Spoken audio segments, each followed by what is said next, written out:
ദൈവനാമം മഹത്വപ്പെടട്ടെ. യാക്കോബ് 1:12. പരീക്ഷകൾ ക്ഷമയോടെ സഹിക്കുന്നവൻ ഭാഗ്യവാൻ.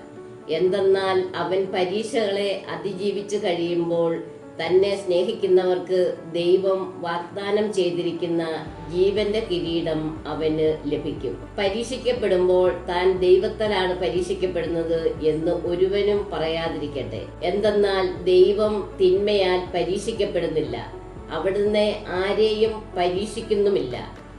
ഓരോരുത്തരും പരീക്ഷിക്കപ്പെടുന്നത് സ്വന്തം ദുർമോഹങ്ങളാൽ വശീകരിക്കപ്പെട്ട് കുടുക്കിലാകുമ്പോഴാണ്. ദുർമോഹം ഗർഭം ധരിച്ച് പാപത്തെ പ്രസവിക്കുന്നു. പാപം പൂർണ്ണ വളർച്ച പ്രാപിക്കുമ്പോൾ മരണത്തെ ജനിപ്പിക്കുന്നു. എന്റെ പ്രിയ സഹോദരരെ, ഓർമ്മിക്കുവിൻ, നിങ്ങൾ കേൾക്കുന്നതിൽ സന്നദ്ധതയുള്ളവരും സംസാരിക്കുന്നതിൽ തിടുക്കം കൂട്ടാത്തവരും കോപിക്കുന്നതിൽ മന്ദഗതിക്കാരും ആയിരിക്കണം. മനുഷ്യന്റെ കോപം ദൈവനീതിയുടെ പ്രവർത്തനത്തിന് പ്രേരണ നൽകുന്നില്ല.